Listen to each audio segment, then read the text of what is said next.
Olá a todos, sejam muito bem-vindos a mais um estudo no canal Clamando no Deserto.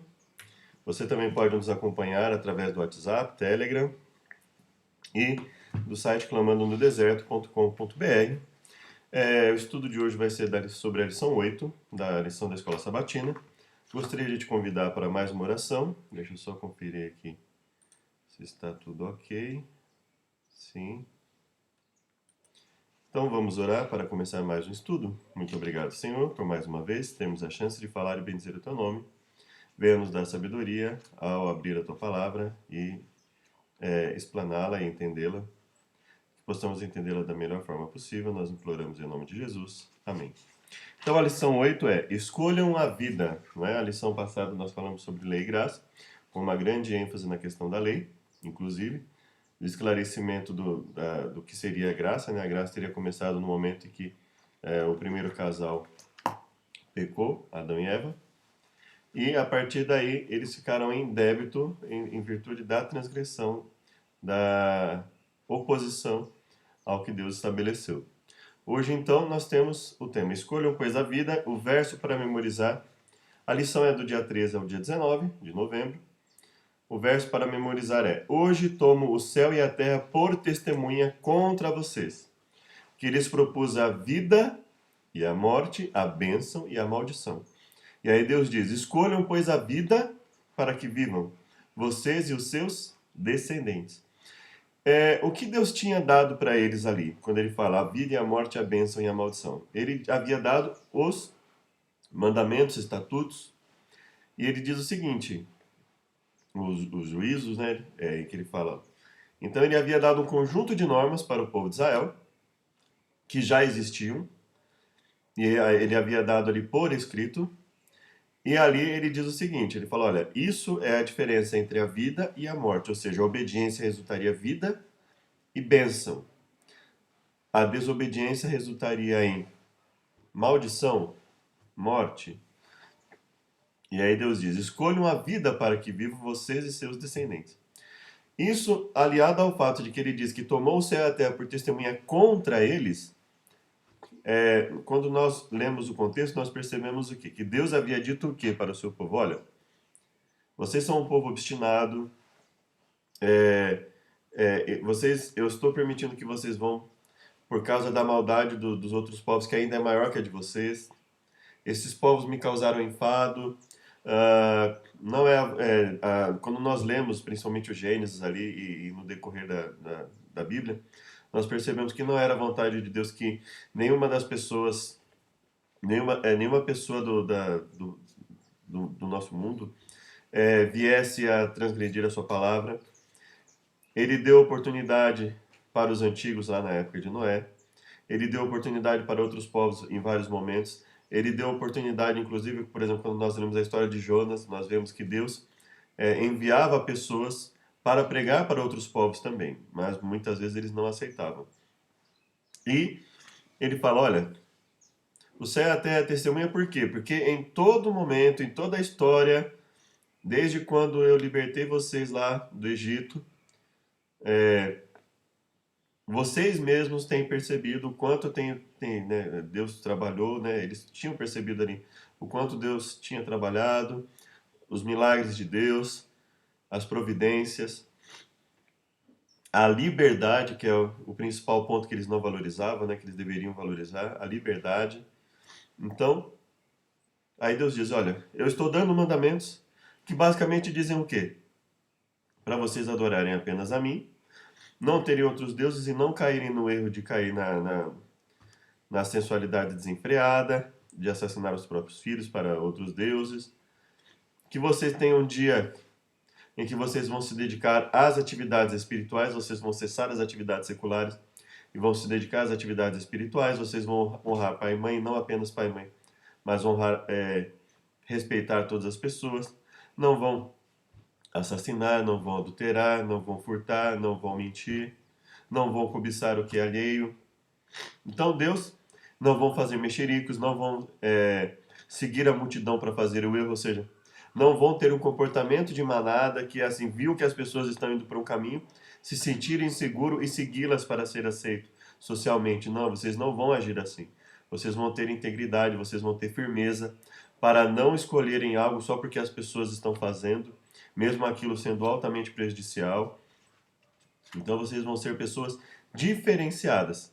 E aí ele fala: seguir tudo isso resulta em bênção, harmonia entre vocês. Não seguir resulta em maldição, resulta em desarmonia, resulta em perda de expectativa de vida, que havia a questão da alimentação também. Deus havia estabelecido, olha, Levítico 11, por exemplo, animais com características X, Y, X, vamos dizer assim, características X, vocês vão poder comer. Animais com características Y, vocês não vão poder comer. Ele deu a característica dos animais. Então ele estabelece um plano bem objetivo, bem prático. Olha, isso é adequado, isso não é adequado. Quando nós transportamos isso para outros setores da nossa vida, o que eu posso ver? O que eu posso ouvir? Isso é adequado? Isso vai gerar em mim que tipo de sentimento? Que tipo de pensamento? Aí nós, entendendo isso como um dos princípios de Deus, nós percebemos, oh, isso é inadequado de me alimentar. Bom, isso é adequado de ouvir? Isso é adequado cheirar? Isso é adequado ver? Isso é adequado tocar? Então, quais são... então, se você comer determinada carne, você estaria prejudicando o seu corpo. Se você vê determinadas coisas, né, Jesus diz, os olhos são a janela da vida. Se a luz que é em ti são trevas, que grandes são essas trevas? Então, nós temos que ter em mente o quê? Ter em mente que o conjunto de leis que Deus deu para o seu povo, que já existia, era um conjunto de leis que propiciava a eles vida, bênção, prosperidade, uma vida mais longa, uma vida mais feliz. Então foi isso que Deus propôs para eles, é isso que Deus queria que eles aceitassem. Aqui na lição nós temos a história de uma mulher de 22 anos, não é? Em que ela, desenganada pela medicina, ela queria que ali o seu cérebro fosse guardado, e o seu cérebro fosse congelado e guardado, para posteriormente ser colocado ali talvez no computador, gerar através de uma máquina, ela de repente recobrar a consciência e basicamente teria só uma interação abstrata, né, com as pessoas. E aí ela não conseguiu nenhuma coisa nem outra, né? É claro que no momento de desespero é difícil você controlar. É um momento que você sabe que é uma moça nova, né? Com ali a vida, com pouco tempo de vida, né? É difícil você controlar aquilo que passa na mente. No entanto, nós percebemos que ela estava depositando a esperança dela, ela estava depositando sua esperança em algo que, não, além de não ser muito difícil de ser viável, não representaria uma vida como a esperança que nós temos, uma vida como seres humanos, uma vida eterna, uma vida de qualidade, altíssima qualidade, com Deus, em total harmonia entre os seres humanos. Então, aquilo em que nós depositamos nossa esperança vai influenciar muito naquilo, na forma em que nós vivemos, na forma em que nós agimos. Domingo, a árvore da vida.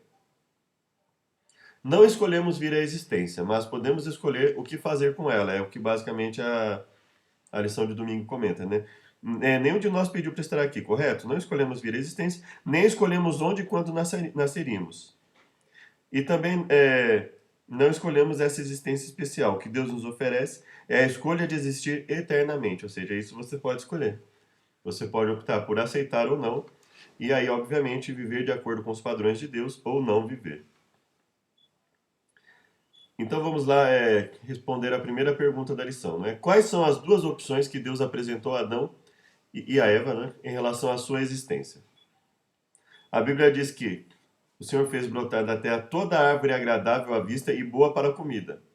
Então isso já nos dá um horizonte para que nós possamos perceber claramente que não foi por nenhuma necessidade física que Adão e Eva comeram o fruto da árvore do bem e do mal, do conhecimento do bem e do mal. A Bíblia não entra em detalhes do que seriam essas características do conhecimento do bem e do mal, mas a Bíblia deixa claro que Adão e Eva tinham a capacidade de escolher, mesmo não tendo comido desse fruto. Eles tinham a capacidade de escolher, né?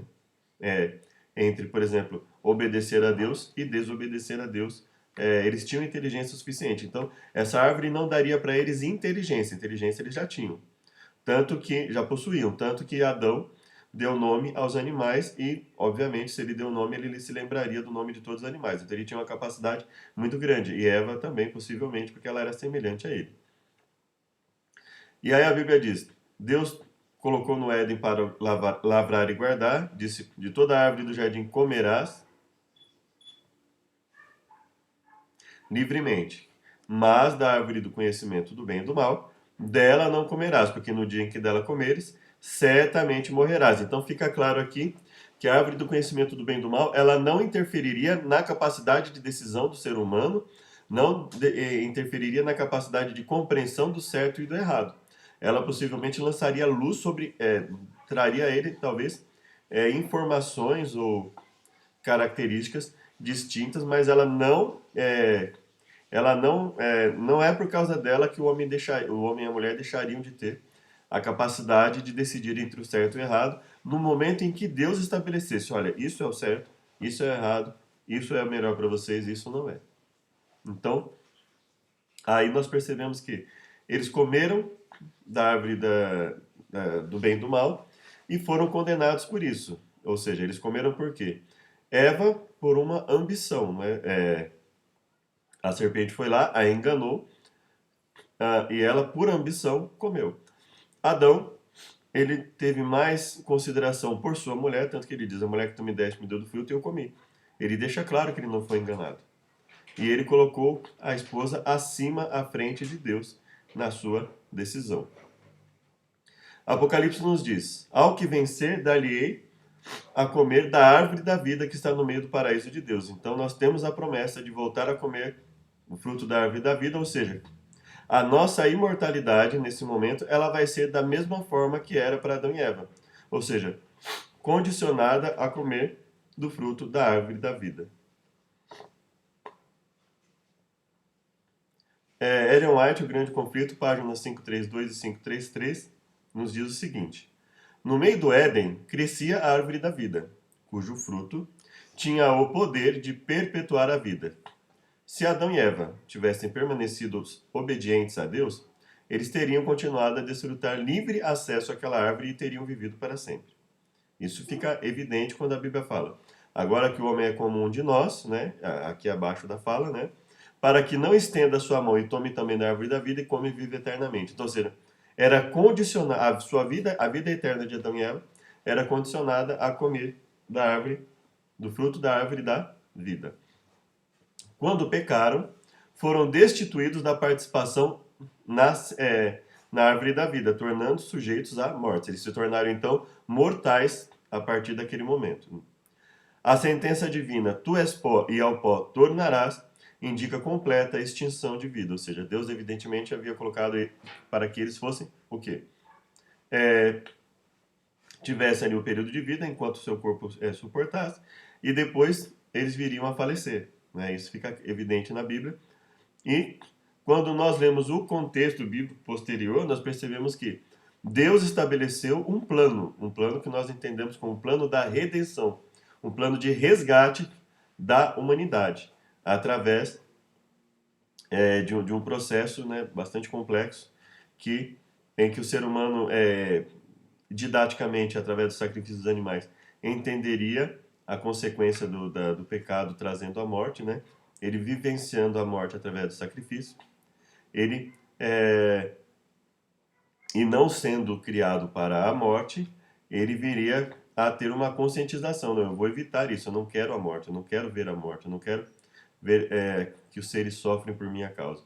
Muitos, inclusive, acabaram indo para um outro caminho, né? Acabaram vendo isso como um mero ritual e não entendendo o valor didático e o poder que isso possuía, inclusive para que eles decidissem não persistir no caminho de erro, no caminho de obstinação. Ou seja, a intenção de Deus fica clara no sentido de que, ao verificar a morte, ao ter que sacrificar animais em função do erro cometido, o ser humano pudesse se conscientizar e evitar cada vez mais o pecado, evitar a transgressão. Até pelo fato de que não era só a questão do sacrifício do animal, mas a própria consequência dos seus erros, né? Ao buscar outros deuses e obviamente isso interferiria no comportamento com Deus e com o próximo, ao assassinar, ao desonrar os pais, ao mentir, ao cobiçar, ao furtar, ao roubar, ao enganar. Então, tudo isso traz consequências, né? E o ser humano vendo isso e associando isso ao sacrifício, a consequência dos atos, mais a questão do sacrifício, ele deveria refletir e evitar isso, mas muitas vezes não foi isso que aconteceu. Então, o Apocalipse fala lá da árvore da vida, né, quando nós estivermos na nova terra, as folhas para a cura das nações, ali um sentido até de terapia, né, um sentido de terapia para as nações. E ali nunca mais haverá maldição contra ninguém, ou seja, não haverá maldição contra ninguém, por quê? Porque não haverá mais pecado, não haverá mais justificativa para o pecado. Haverá plena harmonia, todos os seres ali com corpos restaurados, plenos, e Deus atuando para que não permitindo mais o pecado a partir dali. E Apocalipse diz: bem-aventurados aqueles que guardam os seus mandamentos, bem-aventurados aqueles que guardam os mandamentos, para que tenham direito à árvore da vida e possam entrar na cidade pelas portas. Então, Apocalipse diz claramente que a guarda dos mandamentos, a obediência é essencial ao ser humano. Muitos tentam contextualizar o aspecto de Apocalipse e dizer que, na verdade, quando fala em guardar os mandamentos é para os judeus. Não, isso não tem base bíblica, até porque no momento em que Jesus vem, já não haveria mais esse sentido em distinguir, o judeu vai obedecer um grupo de coisas e os gentios outra, né? Os apóstolos tiveram essa dúvida, mas quando nós vemos o contexto bíblico, principalmente o que Jesus ensinou, isso não faz sentido, né? Segunda, sem meio termo. Quais são as duas opções declaradas abertamente ou implícitas? De que modo elas são apresentadas? Aqui, no Evangelho de João, capítulo 3, verso 16, nos diz o quê? Deus amou ao mundo de tal maneira que ele concedeu o seu Filho para quê? Para que todos tenham vida eterna? Não, ele fala assim, para que todo aquele que nele crê não pereça, mas tenha vida eterna. Então nós temos que entender o seguinte, e ele diz: enviou seu Filho não para condenar o mundo, mas para que o mundo fosse salvo por ele. Mas quem fosse salvo? Aquele que aceitasse a Deus como seu Salvador e Senhor. Então, a possibilidade de salvação é para todos, mas ela só alcança efetivamente aquele que a aceita. E não é só aceitar no sentido de dizer, eu aceito que Jesus morreu por mim, que ele é o Messias. Não, a Bíblia deixa claro que não é só isso.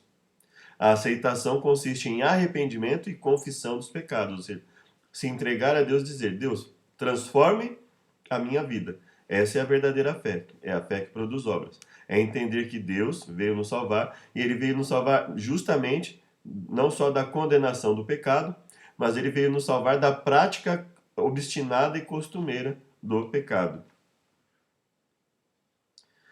Porque os que são segundo a carne inclinam-se para as coisas da carne, os que são segundo o Espírito para as coisas do Espírito. E ele fala, a inclinação da carne é morte. Então ele deixa claro, olha, inclinar-se para a carne é morte. E ele fala, é inimizade contra Deus, pois não é sujeita à lei de Deus. Então, Romanos deixa claro para nós que inclinação da carne é seguir os instintos. Inclinação do espírito é seguir uma mente transformada. Aqui a Bíblia chama de a mente de Cristo, ou seja, nós temos uma mente transformada, uma mente que entende que há uma luta no corpo a partir dali. Nós fomos criados para as boas obras, mas existe uma tendência pecaminosa que nós também herdamos e que, em função disso, nós temos uma luta no nosso corpo. E quando ele fala em inclinação, significa o quê? Nós temos o poder de decisão quando temos Deus na nossa vida. Se nós, nessa luta, nos apegarmos a Deus, a nossa inclinação será para o Espírito, para as coisas, para a reflexão e para as atitudes não sujeitas aos instintos. Nós não vamos ser escravos dos nossos instintos, ainda que muitas vezes venhamos a cair. Ou algumas vezes venhamos a cair. Agora, Se a nossa comunhão com Deus não for constante, a tendência é que a nossa inclinação nessa luta interna, né, a lei de Deus e a lei do pecado, que Paulo fala, né? Por um lado eu tenho a lei de Deus, por outro lado eu tenho a lei do pecado, me incitando a pecar, me incitando a transgredir, a errar, a me sujeitar aos instintos. E do outro lado eu tenho a lei de Deus, que me leva à reflexão, à contemplação, a agir inclinado para o Espírito, para as coisas de Deus. Então nessa luta ele fala que nós decidimos para que lado nós vamos nos inclinar, ou seja, para que lado nós vamos decidir de acordo com a nossa sujeição a Deus e que ele coloca inclusive sujeito à lei de Deus. E obviamente ele fala, né, sem o poder de Deus, sem buscar a Deus, na verdade as pessoas não podem ser inclinadas a Deus, elas vão ser naturalmente inclinadas à carne. E o testemunho é esse, que Deus nos deu a vida eterna e esta vida está em seu Filho. Quem tem o Filho tem a vida. Quem não tem o Filho de Deus não tem a vida. É muito claro, né? Vida, morte, bênção, maldição. Tudo que tinha fôlego de espírito de vida em suas narinas, tudo que havia em terra seca morreu. E ficou somente Noé e os que com ele estavam na arca. Isso é a questão do dilúvio, não é? Deus concedeu aos seres humanos a oportunidade de ouvir a sua palavra, mas eles entraram numa situação tão crítica de comportamento que ele os extinguiu da face da terra, porque permitir que eles permanecessem era o equivalente a prolongar o sofrimento das crianças que viessem a nascer, daqueles que tivessem numa situação, vamos dizer assim, de sujeição no sentido, aqueles que estivessem numa situação de opressão, melhor, não é? E, então, tendo isso em mente, Deus muitas vezes usou de intervenções para evitar que o mal se desenvolvesse de uma forma cada vez maior no nosso mundo. Isso, muitas vezes, a Bíblia mostra isso através da própria destruição de povos. Seja diretamente por Deus, ou seja, através da sua ordem, pedindo para o povo de Israel, por exemplo, fazer isso.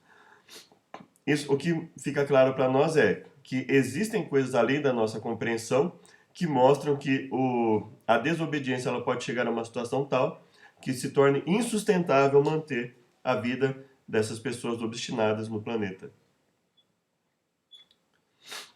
Porque quando éreis servos do pecado, Romanos 6 nos diz, quando éreis servos do pecado, estáveis livres da justiça. E que frutos essas pessoas tinham? Bom, que frutos tinham então das coisas de que agora vos envergonhais? Então ele está deixando claro, olha, é uma pergunta retórica, é uma pergunta para a qual eles sabem a resposta. Quer dizer, qual era o fruto disso? De estar no pecado, servos do pecado, livres da justiça de Deus. Era uma vida de pecado desenfreada, sem controle das atitudes. A pessoa não tinha controle das atitudes e muitas vezes não tinha nem interesse em buscar esse controle das atitudes, das próprias atitudes. E ele fala que isso causa vergonha, por quê? Porque no momento que a pessoa sabe que aquilo é errado, ela vai sentir vergonha, ao contrário do cristianismo que nós vemos hoje, em que a pessoa parece sentir orgulho de fazer o que é errado, por ser um ser humano. Ser humano é significado de fazer o que é errado, de desobedecer normas. E a Bíblia fala que não é isso, o ser humano não é isso. O ser humano pode ser, sim, símbolo de controle da própria vida, de domínio próprio, de envergonhar-se das coisas erradas e, consequentemente, buscar fazer o que é certo. E ele diz que o fim de tudo isso, de ser servo do pecado, é a morte, é a destruição. E ele fala, agora libertados do pecado, ou libertos do pecado, e feitos servos de Deus, ou seja, ele contrasta libertos do pecado com servos do pecado e fazendo coisas vergonhosas. Então ele está dizendo o quê? O que é estar liberto do pecado? É você não viver uma vida de constante pecado. É você lutar contra o pecado. Então, você vai lutar, vai ter momentos que você e eu vamos cair, mas nós estamos numa constante luta e buscando sempre cada vez mais o quê?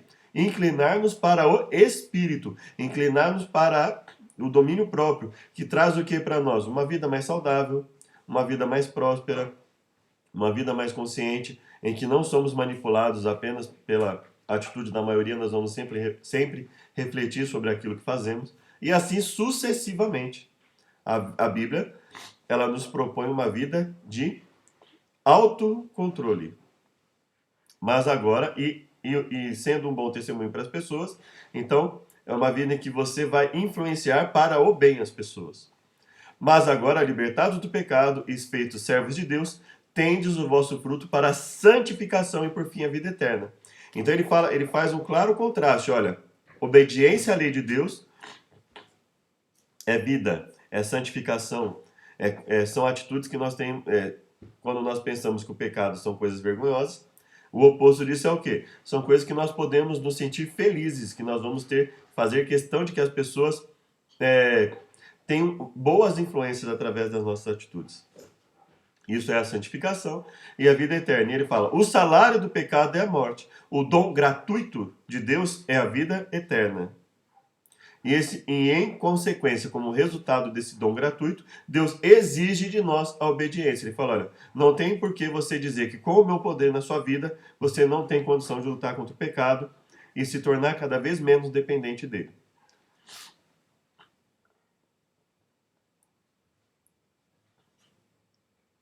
Aqui nós temos Jesus contando, falando com o povo ali e dizendo que no momento da sua volta muitos vão dizer, né, não profetizamos em seu nome, expulsamos demônio, fizemos muitas maravilhas. E ele fala, nunca vos conheci. Apartai-vos de mim, vós que praticais a iniquidade. Todo aquele que escuta as minhas palavras e pratica, assemelhá-lo-ei ao homem prudente. E aquele que escuta e não as cumpre, compará-lo-ei ao homem insensato. Então Jesus deixa claro, olha, não é milagre, não são milagres, não são músicas, não é entretenimento, não é expulsão de demônios, nem mesmo o profetizar. E muitas vezes aqui o profetizar, principalmente se nós olharmos lá em Romanos 14, se eu não me engano, que diz o seguinte, que o profetizar envolve advertir, admoestar, né?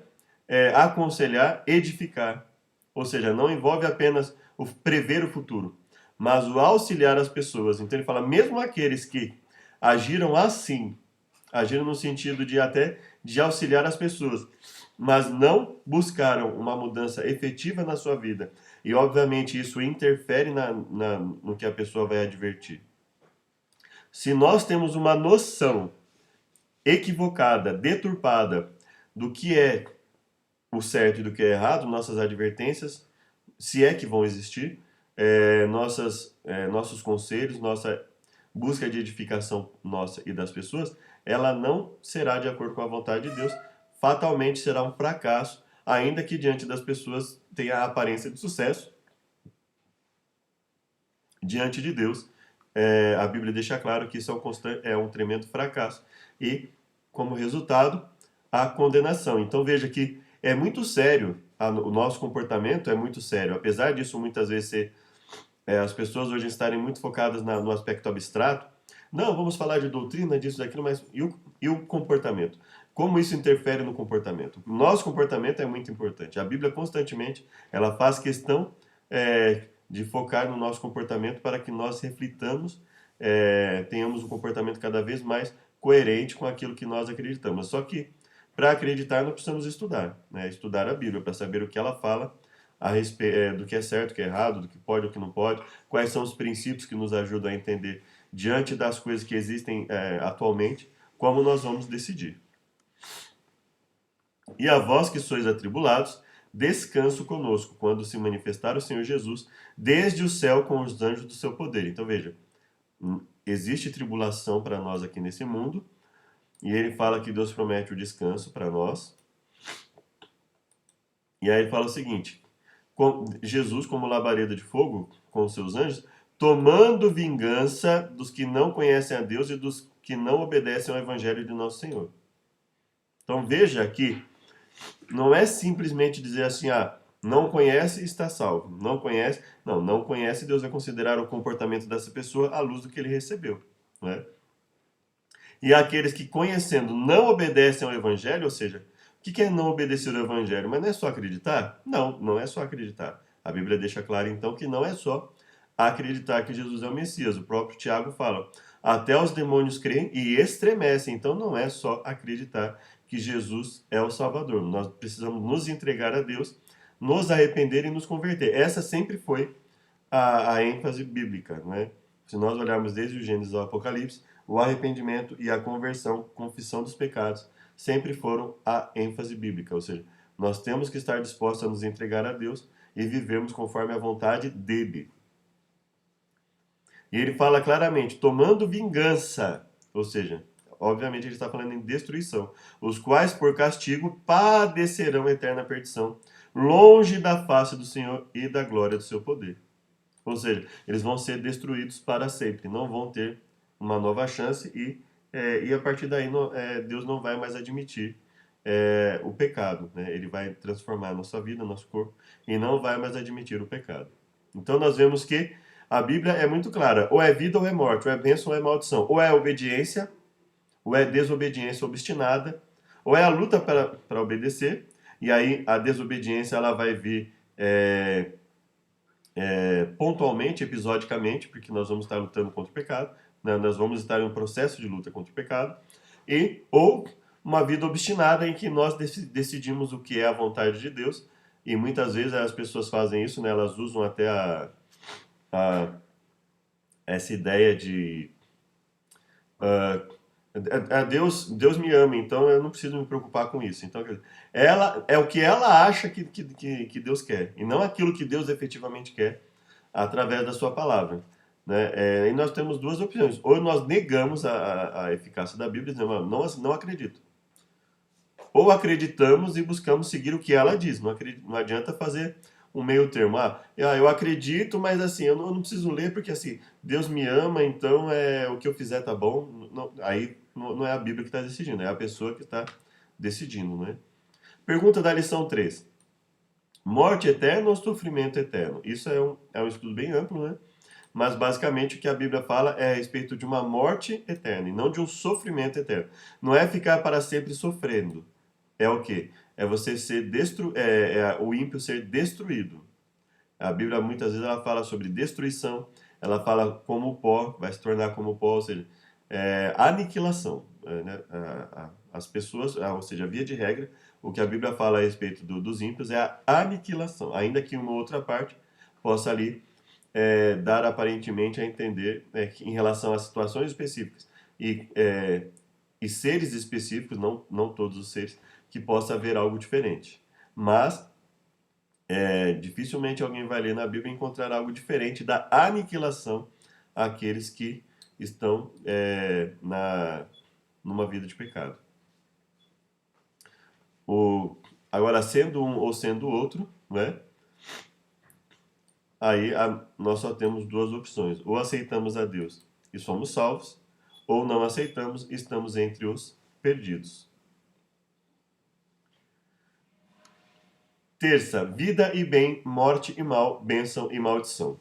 Mesmo que caíssem em desobediência e exílio, Deus promete ao povo que se eles se arrependessem e se convertessem, estivessem dispostos a se colocar nas mãos de Deus, Deus ainda assim poderia livrá-los. Né? Então Deus sempre ele faz advertência, fala, me obedeçam, busquem fazer a minha vontade, o que eu falo para vocês é perfeitamente coerente, é perfeitamente possível de ser obedecido.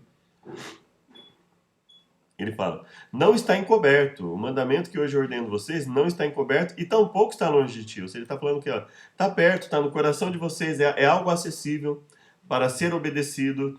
Estou colocando situações que vão beneficiar a vida de vocês, mas para isso é preciso que vocês Deus diz, é preciso que nós nos coloquemos à disposição dele para que ele, através do seu poder, possa nos transformar, né? Só vai estar perto de quem estiver disposto a deixar Deus trabalhar. Quem não estiver disposto a deixar Deus trabalhar, aí evidentemente o que está no papel não vai ter efeito algum na nossa vida, porque nós não estaremos dispostos a seguir aquilo. Seguir o que Deus determina. Vês aqui hoje, te tenho proposto a vida e o bem, a morte e o mal. Porquanto te ordeno hoje que ames ao Senhor, teu Deus, que andes nos seus caminhos, que guardes os seus mandamentos, os seus estatutos e os seus juízos, para que vivas e te multipliques. E o Senhor teu Deus te abençoe na terra a qual entras a possuir. Se o teu coração se desviar, certamente perecereis. Ou seja, se não deres ouvidos a isso, e se fores seduzido para te inclinares a outros deuses e os servires, ou seja, ele está falando claramente, olha, se você se inclinar a outros deuses, fatalmente você vai servir aquilo que eles ensinam a respeito do que é certo e errado, que obviamente Deus está dizendo, que é contrário ao que ele quer. E aí então vem o verso áureo, né? Os céus e a terra tomou hoje por testemunha contra vós, de que propõe a vida e a morte, bênção e maldição. Escolhe, pois, a vida para que vivas tu e a tua descendência, amando o Senhor teu Deus, dando ouvidos à sua voz, achegando-te a Ele, pois Ele é a tua vida, prolongamento dos teus dias. Olha só, é a vida, é o prolongamento dos teus dias, é qualidade de vida, é prolongamento da vida, é garantia de uma propriedade pacífica.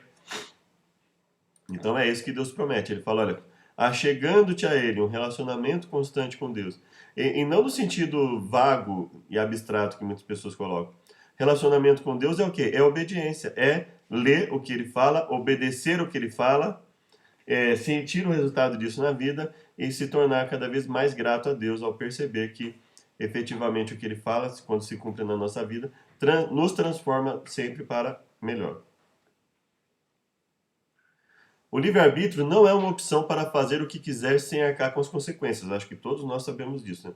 Todos nós percebemos. A questão, existem aqueles que pregam que não existe livre-arbítrio no ser humano. Biblicamente, se você ler, você vai ver que Deus sempre coloca frases que deixam claro que ele dá uma escolha ao ser humano. Se ele dá uma escolha ao ser humano, então ele dá essa liberdade. Ele dá o poder para que o ser humano possa escolher. É claro que se você estiver numa decrescente, estiver caindo porque você está afastado de Deus, se você estiver sujeito a um vício, etc., você vai perceber que você tem poder de decisão quando você permite que Deus atue na sua vida. Quando você não permite, fatalmente você estará sujeito a vícios e etc., em que vai ser mais difícil decidir, porque o seu corpo vai pedir o contrário, né? Então é uma luta muito maior. Então essa luta sem Deus. Então é muito difícil falar em liberdade do ser humano, em total liberdade, sem o poder de Deus, né? A liberdade, ela presume muitas vezes o quê? Deus permite essa liberdade. Agora, o inimigo dele não. Ou seja, e tudo aquilo que você faz contrário a Deus, se você for olhar, dependência de qualquer coisa, quando você e eu estivermos numa situação, por exemplo, de vício, fica muito evidente que é muito difícil sair daquela situação. Por quê? Porque aí já estamos minando a nossa capacidade de escolha. Estamos sujeitando o nosso corpo cada vez mais aos instintos e fica mais difícil ali a escolha. Então, Deus, ele determina, olha, se você me obedecer e se você buscar o meu poder, você vai ter o poder de decidir entre o certo e o errado. Agora, estando do outro lado, aí já fica muito mais difícil. Então, ligação entre amor e obediência. Quando nós obedecemos por amor, quando nós obedecemos a Deus, por reconhecermos que ele deve ser o Senhor da nossa vida, que nós devemos ser gratos a Ele, amá-lo em função de tudo que Ele fez e pode fazer por nós, essa obediência, evidentemente, ela vai ser mais eficiente, ele vai ser mais efetiva na nossa vida. Quando nós obedecemos apenas por medo, por obrigação, não quer dizer que nós não tenhamos a obrigação de obedecer, mas quando nós entendemos que o nosso dever, a nossa obrigação é benéfica, cumprir essa obrigação que Deus determina é algo que nos traz benefícios, nós não enxergamos a obrigação, o dever como algo negativo. Pelo contrário, nós enxergamos esse dever como algo que nos beneficia e obedecemos a essas obrigações, a esses deveres que Deus determina por amor. Pois Ele é a tua vida, o prolongamento dos teus dias. A lição de quarta-feira, o mandamento não é muito difícil, e aí arrependimento e confissão sempre levam a uma melhoria de vida, né? A nossa vida sempre melhora quando nos arrependemos e nos convertemos. Por quê? Porque aí nós passamos, reconhecendo as nossas limitações, passamos a lutar contra aquilo que nos afasta de uma vida mais harmônica, de uma vida de mais respeito uns para com os outros, de auxílio, aquela vida em que o egoísmo ele sai de cena. Então nós percebemos claramente isso na nossa vida, né? Será que sobrevindo-te todas essas coisas, a bênção ou a maldição que tenho posto diante de ti, e te recordares delas entre todas as nações, para onde te lançar o Senhor Deus. Ou seja, se você perceber como você era, como você é, como as nações são, o que isso resulta para a vida deles, como nós podemos ser, o que isso pode resultar para a nossa vida, e te converteres ao Senhor teu Deus, e deres ouvidos à sua voz, conforme a tudo que eu te ordeno hoje, tu e teus filhos, com todo o teu coração, com toda a tua alma, então o Senhor teu Deus te fará voltar do teu cativeiro. Então veja, não é incondicional, é preciso haver o quê? Arrependimento, recordares delas entre as nações para te lançar, te converteres, ou seja, é necessário que haja arrependimento, que haja confissão, conversão. E aí ele fala, aí Deus te fará voltar do teu cativeiro, se compadecerá de ti, tornará a juntar-te dentre todas as nações entre as quais te espalhou o Senhor teu Deus. Então ele fala, ainda que eu vá até vocês e proponha o que ele sempre diz que vai propor. Ele vai, eu sempre vou propor o quê? O arrependimento e confissão para a liberdade. Né? Quem decidiu sair do Egito foi o povo. O povo decidiu sair do Egito. Né? Cada um que decidiu sair teve a oportunidade de sair. Então Deus deu todas as condições, mas no fim das contas, ele não obrigou ninguém a sair. Quem quisesse sair, sairia. E o Senhor teu Deus circuncidará o teu coração. Olha só, o Senhor teu Deus circuncidará o seu coração. Então, circuncisão do coração não é oposto à circuncisão física. Nunca foi. Circuncisão do coração e circuncisão física sempre existiram desde lá de Abraão, né, pelo menos, em conjunto. Ou seja, uma coisa não anula a outra. Dizer que eu preciso circuncidar o coração não é um demérito, isso não pode servir como para desqualificar a circuncisão física. Ah, Deus substituiu a circuncisão física pela do coração. Não, ele não substituiu, porque ela sempre existiu. O que nós podemos dizer é que, como pacto, pode ser, né, como pacto, ela deixou de ter vigor, como pacto de iniciação, né, mas, evidentemente, nós sabemos que a operação que envolve a circuncisão, ela é muito útil em termos de saúde. Ela pode não ser mais usada como um pacto, mas ela tem muito valor em termos de saúde. Né? Mas não existe isso. A circuncisão do coração veio depois. A lei dada no coração veio só a partir da nova aliança. Não é isso que a Bíblia diz. A Bíblia diz que Deus, já desde sempre, a intenção dele era introduzir, e sempre, naqueles que aceitassem, a sua lei, os seus mandamentos, seus estatutos, seus juízos, no coração, na mente das pessoas. Circuncidará seu coração, o coração da sua descendência, ou seja, permanentemente, ou seja, para todas as gerações essa promessa sempre existiu.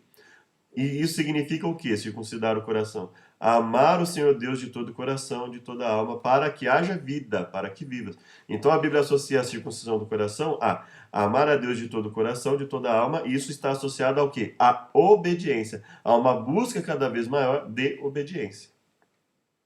E o Senhor teu Deus porá todas essas maldições sobre os teus inimigos, sobre os que te odiarem, que te perseguirem.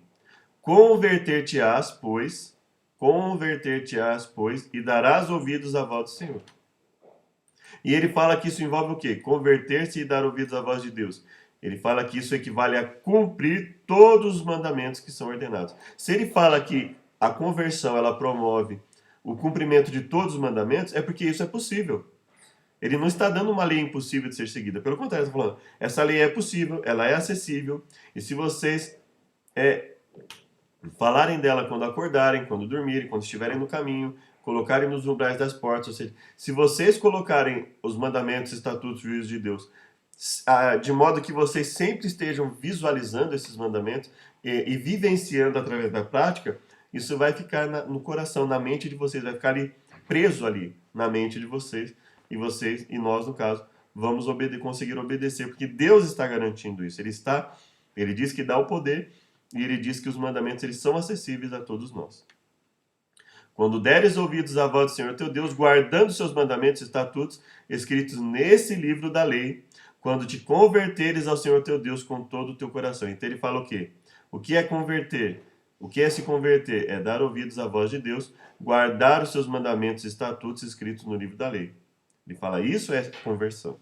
Isso é amar o Senhor de todo o coração, de toda a alma. Ele fala converter ao Senhor de todo o coração e com toda a alma, que é equivalente ao quê? Amar a Deus de todo o coração, de toda a alma, de todo o entendimento. Porque esse mandamento que hoje te ordeno não é encoberto, e tampouco está longe de ti.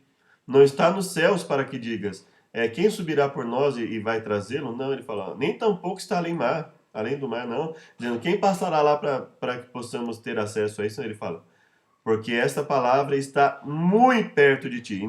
Não é só dizer assim, não é muito difícil. Ele está, não é difícil, desde que você se coloque à disposição de Deus, não vai ser difícil para vocês, né, manterem uma vida de obediência, essa vida de luta contra o pecado. Então nós não temos desculpa para o pecado deliberado se manter na nossa vida, uma obstinação em relação ao pecado, e muito menos essas justificativas que são dadas atualmente. Ah, é só porque o seu pecado é diferente dele, não sei o que, não.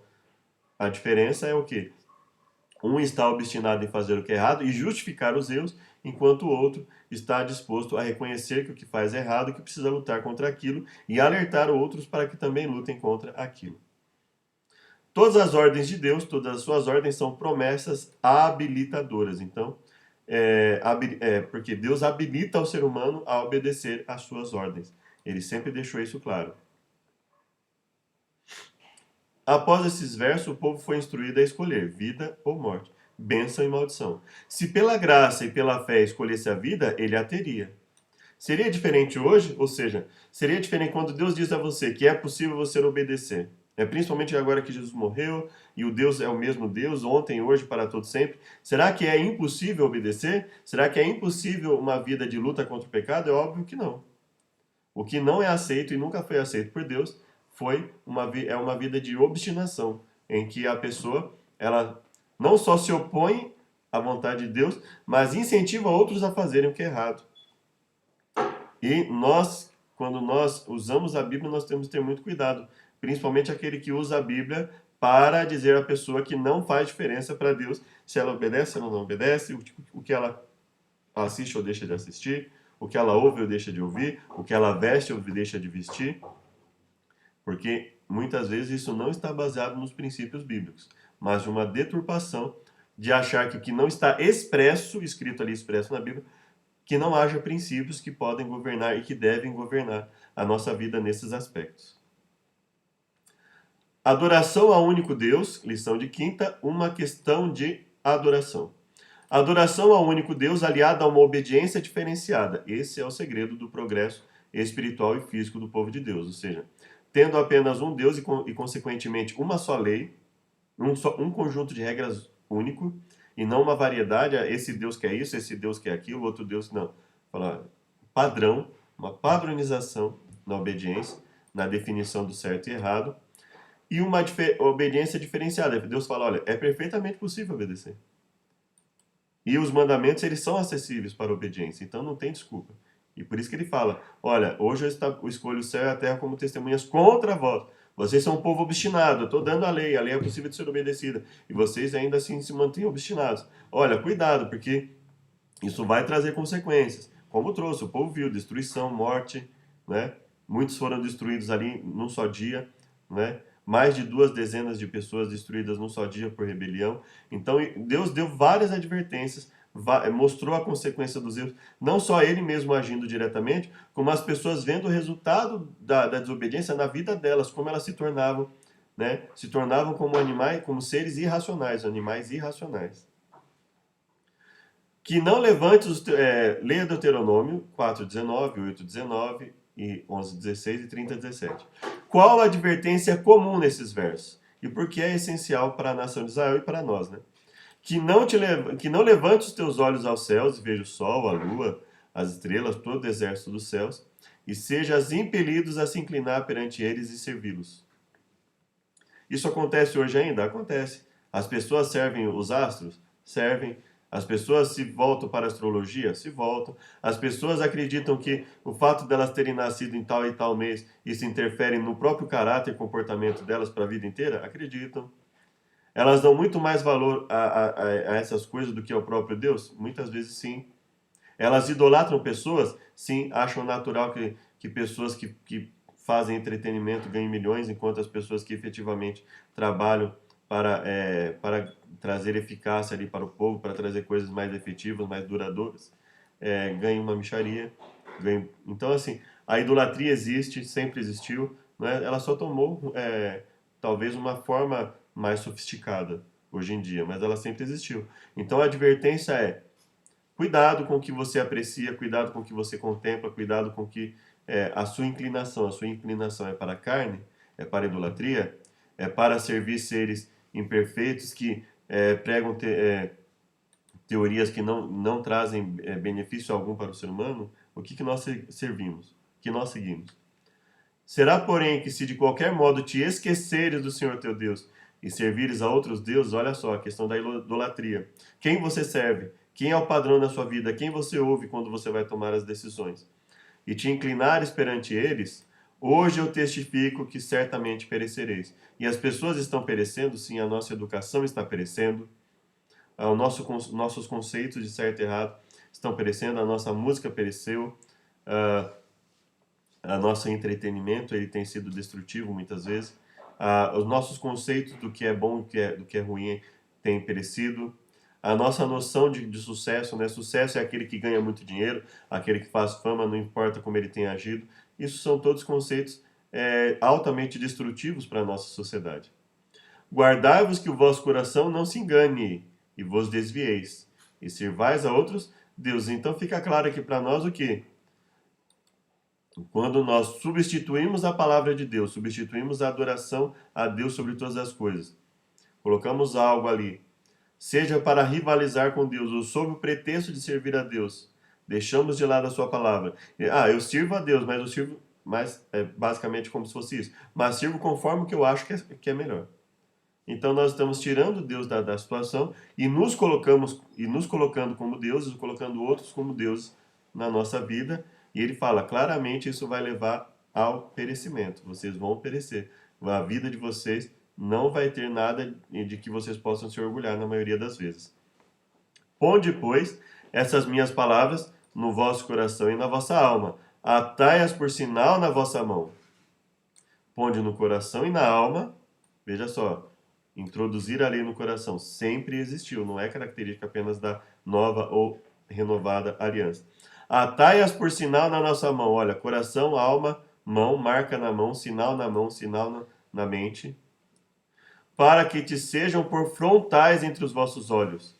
Ensinai aos vossos filhos, ou seja, aprender, fixar aquilo na mente, ensinar aos filhos, falar o tempo inteiro, assentado à casa, andando pelo caminho, deitando, levantando, ou seja, escrever no umbral das portas, nas portas, ou seja, deixar sempre visível a lei, deixar sempre acessível para a leitura, falar, comentar e interpretá-la para os filhos, para as outras pessoas, para que aquilo fique cada vez mais fixado. Aquilo que nós damos valor é aquilo que nós vamos enfatizar na nossa vida. Quando nós enfatizamos a ficção, o resultado vem. Quando nós enfatizamos a realidade, o resultado também vem. E quando essa realidade é uma realidade conforme a vontade de Deus, que nos dá mais domínio próprio, nos dá mais condição de decidir, de enxergar o que é certo e errado, de não seguir os ímpios para fazer o mal, isso vai, evidentemente, trazer uma diferença enorme na nossa vida. Porque se diligentemente guardares todos, porque se diligentemente guardares todos esses mandamentos que vos ordeno para os guardares. Ele estava falando aqui em perfeição absoluta? Não, porque o próprio Deus coloca: se vocês vierem aqui a transgredir por descuido, por ignorância, isso tem vocês vão pedir perdão. Então ele está falando o quê? Guardar tudo envolvia inclusive o quê? Inclusive pedir perdão e oferecer o sacrifício quando viesse a pecar. Isso é guardar todos os mandamentos. Ou seja, guardar os mandamentos envolve inclusive reconhecer nossa condição de pecadores e que nós devemos lutar contra essa tendência. Amando ao Senhor vosso Deus, andando em todos os seus caminhos, veja que Deus não abre exceção, e a ele vos achegardes, também o Senhor de diante de vós lançará fora todas essas nações, e possuireis nações maiores e mais poderosos do que vós. Porém, se o teu coração se desviar, e não quiseres dar ouvido, fores seduzidos para te inclinares a outros deuses e os servires, então eu vos declaro que hoje que certamente é fato, não tem como escapar, perecereis. Não prolongareis os dias na terra que vais. Não prolongareis os dias. E o que acontece no ser humano? Nós vemos a doença constante na nossa vida, por maus hábitos, por más escolhas, e nós temos que lutar contra isso.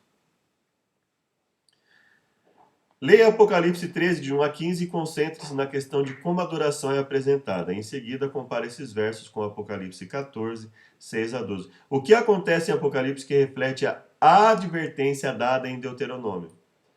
Como ligar o que acontece em Apocalipse com a advertência dada em Deuteronômio e em toda a Bíblia sobre adoração falsa? Nós vamos ler algumas partes em Apocalipse 13 e 14. E vi uma das cabeças da besta que subiu do mar, como ferida de morte, e a sua chaga mortal foi curada, e toda a terra se maravilhou após a besta. Ou seja, é um poder que claramente se volta contra Deus, e as pessoas estavam ali tão envolvidas com o erro que elas se maravilharam após esse poder que está claramente se voltando contra Deus ser curado.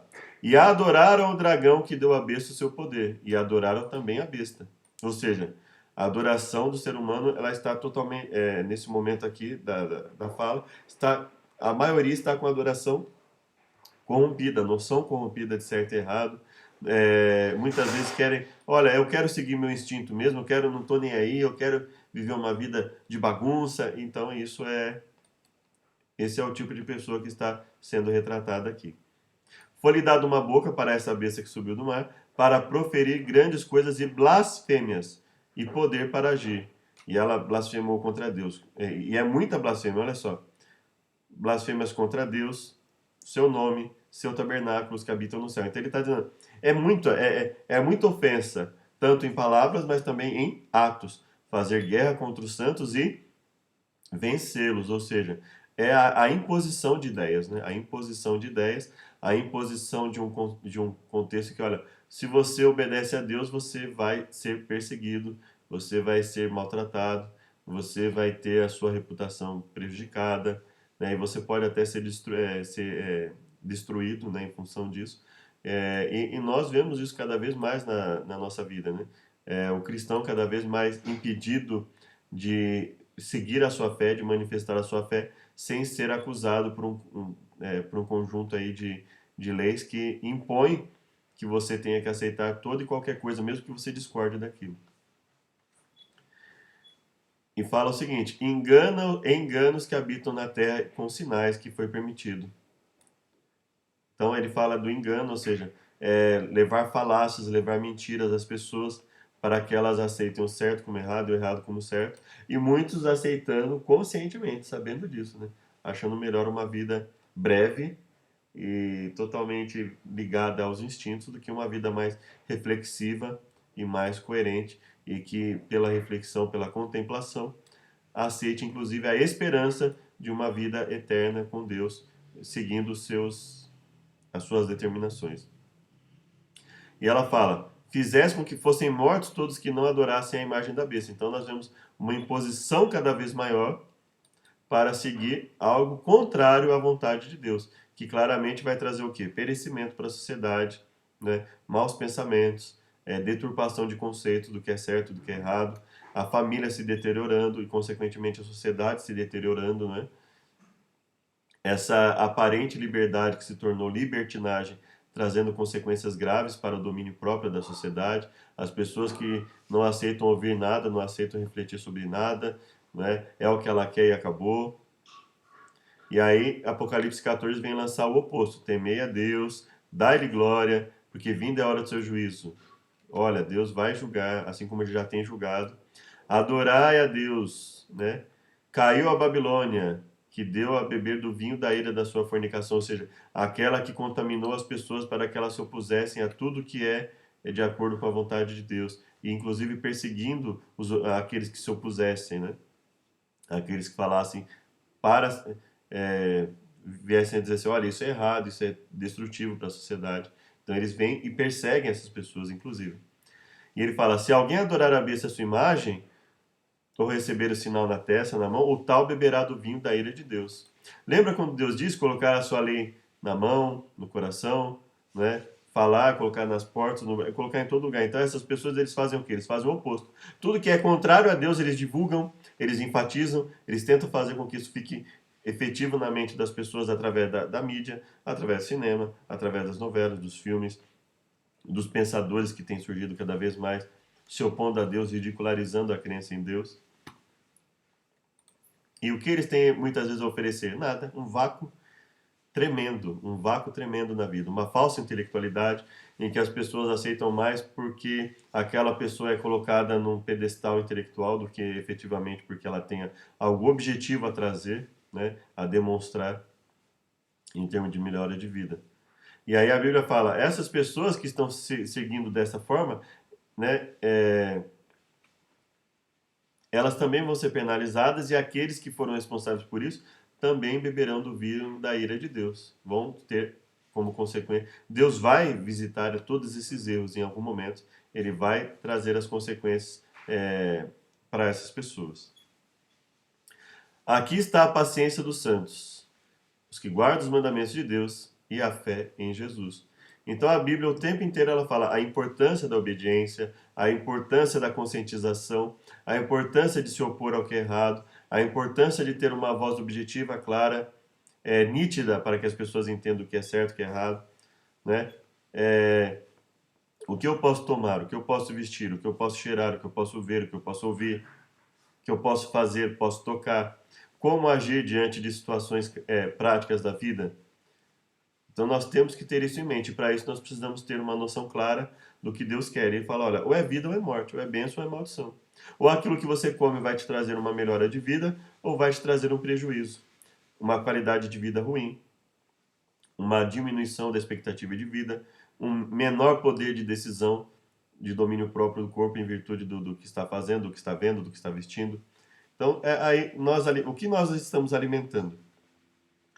Quando eu me visto, eu vou incitar alguém a alimentar a sua mente com aquilo que ele vai ver, com coisas boas ou ruins? Com o domínio próprio ou com a sensualidade? Então nós temos que pensar em tudo isso. E não tem um terceiro caminho. Ou é certo ou errado. Ou é de acordo com a vontade de Deus ou não é. Não existe esse caminho cinza que as pessoas tentam transmitir constantemente aí nos filmes, nas mídias. O mundo é cinza, o mundo não é preto e branco. Não, o mundo pode não ser, mas a vontade de Deus é preto e não vou nem usar essa questão preto e branco, mas só para ilustrar, né? Ou é certo ou errado, não existe meio termo. Ou é preto ou é branco, não existe cinza na vontade de Deus. Ou o que você faz agrada a Deus ou desagrada a Deus. Ou o que eu faço agrada a Deus ou desagrada a Deus. Não tem um caminho do meio que Deus permita. O caminho do meio é o caminho do inimigo. E é isso que ele quer que você faça. Porque você vai para o caminho do meio achando que isso é um equilíbrio e na verdade o que você está fazendo é a vontade do inimigo, né? E pior ainda, você está dando a impressão de servir a Deus quando na verdade está servindo ao inimigo. E eu e você, se seguirmos isso, estaremos dando um mau exemplo para as pessoas. Então não existe esse caminho. O mundo pode ser cinza, mas nós não temos que ser. Ou é o certo ou é errado. Nós temos que ter isso em mente. Escolher é direito nosso e enfrentar as consequências sem perder a fé e buscando arrependimento está ao nosso alcance. Deus fala, olha, você tem o direito de escolher, mas você vai arcar com as consequências dos seus atos. E aí, cabe a nós lutarmos para não perdermos a nossa fé e nos arrependermos daquilo que está errado. Porque para que haja mudança no ser humano, o ser humano precisa reconhecer que o que ele está fazendo é errado. Se eu olho para tudo que eu faço e acho que é certo, então eu não vou ver necessidade de mudança. Agora, se eu percebo erros, eu vou buscar mudar. Agora, segundo a palavra de Deus, qual é o critério para isso? É olhar a palavra dele através da Bíblia. E aí verificar, não, isso é certo, isso é errado. Para isso eu tenho que estudar a Bíblia, ir a fundo, enxergar os princípios que estão nela. Ellen White, O Grande Conflito, página 544, nos diz: o salário do pecado é a morte, né? Está ali citando Romanos 6:23, mas o dom gratuito de Deus é a vida eterna em Cristo Jesus, nosso Senhor. Ao passo que a vida é a herança dos justos, a morte é o destino dos ímpios. Moisés declarou a Israel: vê que proponho hoje a vida e o bem, a morte e o mal. Deuteronômio 30:15. A morte que se faz referência nessas passagens não é a que foi pronunciada sobre Adão, pois a humanidade toda sofre a pena da sua transgressão. É a segunda morte que contrasta com a vida eterna. Isso é muito forte, né? É Deus quem diretamente traz a punição pela desobediência ou é consequência dos atos de desobediência? Ou podem ser ambos? Ambos, né? Então, na Bíblia nós vemos tanto Deus agindo diretamente, muitas vezes através do seu poder ali, destruindo determinadas pessoas, como a própria desobediência nós vemos os resultados, né? Nos povos, a deturpação da sexualidade, a deturpação do certo e errado, a abusar das pessoas e enxergar isso como algo vantajoso, enganar as pessoas e ver isso como algo vantajoso. Então, a punição pela desobediência, ela tanto pode vir diretamente de Deus, como pode vir como consequência própria da nossa desobediência. Vamos pegar o caso de Jacó. Ele enganou seu irmão na verdade, desde quando ele enganou seu irmão e enganou seu pai, as consequências para ele não foram boas, né? Mas ele enganou seu irmão e depois ele sentiu o que é ser enganado quando seu sogro o enganou. Então, quando nós enganamos e somos enganados, aí nós percebemos o resultado, né? Você depositar a confiança em alguém e ser enganado. Quando mesmo aquele que assassina alguém, ele não quer ser assassinado. Então ele faz de tudo para se manter não só vivo, como a sua integridade física, né? Então você pega aí um bandido, um criminoso que é pego e assassinou várias pessoas, mas quando ele é pego, ele vai e recorre à justiça, recorre ao advogado para que tenha a sua integridade física mantida. Ou seja, ele sabe que é errado e ele não quer que faça com ele o que nem perto do que ele fez com aquelas pessoas. Então, é claro que a punição pela desobediência tanto ela vem diretamente de Deus, mas na maioria das vezes nós percebemos que ela é o quê? Consequência dos atos de desobediência. Então, quando você é desleal nos contratos, as pessoas perdem. Aquela pessoa que é desleal nos contratos, ela fatalmente, quando ela for descoberta, as pessoas vão perder a confiança naquela pessoa, ela perde a credibilidade, né? Então, tudo isso nós percebemos como resultado, né? Então, se eu educo um filho de forma mimado, por exemplo, não dou limites a ele, quando ele cresce, quando ela cresce, nós vemos o resultado disso, né? O resultado da desobediência, o resultado de não seguir um padrão correto, adequado de educação, de comportamento. O que os textos de Ellen White ensinam sobre o poder para vencer o pecado? Aí você precisa ler, estudar os textos de Ellen White, mas o principal que você tem que ter em mente é que a Bíblia ensina que Deus dá poder para vencer o pecado, e isso é muito claro, sempre foi claro na Bíblia. Deus dá poder para vencer o pecado. Não existe tentação que não possa ser suportada. Romanos 10 e Deuteronômio 30, nós vamos ler aqui. Irmãos, o bom desejo do meu coração e a oração a Deus por Israel é para a sua salvação, porque lhes dou testemunho de que tem zelo de Deus, mas não com entendimento. Porquanto não conhecendo a justiça de Deus e procurando estabelecer sua própria justiça. Então veja, se você não entende o que é a justiça de Deus, você não vai entender o que é procurar estabelecer a própria justiça. Muitas dizem assim, é uma pessoa que visa obediência. Não, não é isso, nunca foi. Estabelecer a própria justiça nunca foi buscar uma obediência melhor para Deus. Muitas vezes é o contrário, é estabelecer que aquilo que nós estabelecemos é mais importante do que o próprio Deus estabelece. Isso é procurar viver a própria justiça. E ele fala, não se sujeitaram à justiça de Deus, porque a finalidade da lei é Cristo para a justiça daquele que crê. Ou seja, o fim da lei não é o sentido de que quando eu chego a Cristo eu não preciso mais obedecer. Nunca foi esse ensino bíblico. E, obviamente, Paulo não poderia fazer isso e nem fez isso. Ora, Moisés escreve a justiça que é pela lei. Olha, agora Moisés escreve a justiça, quem deu essa lei para ele? Deus. E quem descreveu a justiça pela lei?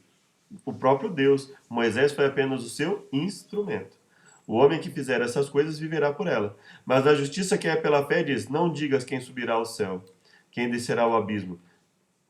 O que Paulo está falando aqui? Olha, a justiça que é pela fé, ela não vai falar assim, cadê a justiça de Deus? Está longe de nós? Não, pelo contrário, porque isso que Paulo está citando é basicamente o que Deus citou. Olha, a minha lei, a possibilidade de obediência está aqui perto de vocês. Não tem por que desobedecer, não tem por que fazer o contrário. É isso que ele está criticando, ele não está criticando o desejo de obedecer. Ele está criticando pessoas que, aparentemente querendo obedecer a Deus, desenvolvem as suas próprias noções de lei, as suas próprias normas, e não vivem a norma de Cristo. E ele está dizendo assim, a norma de Deus, a justiça de Deus, ela não está longe, ela está perto de nós, porque essa citação, quando nós lemos em Deuteronômio, é isso que ela conclui. A justiça de Deus sempre esteve e está perto de nós. Mas que diz, a palavra está junto de ti, na tua boca e no teu coração. Esta é a palavra de fé que pregamos. Então Paulo não está falando contrário. A justiça de Deus, a lei de Deus, as normas sempre estiveram perto. É só olhar na Bíblia e nós vamos descobrir. Não precisa inventar uma norma que não esteja nos princípios e nas normas da Bíblia. Visto que com o coração se crê para a justiça e com a boca se faz a confissão para a salvação. Coração se crê para a justiça e com a boca se faz a confissão para a salvação. E aí, o que nos diz aqui Deuteronômio, né? Porque este mandamento que hoje te ordeno não é encoberto e tampouco está longe de ti. Veja que ele fala a mesma coisa. Quem subirá para os céus e para trazer para nós, e quem irá até além-mar para trazer até nós?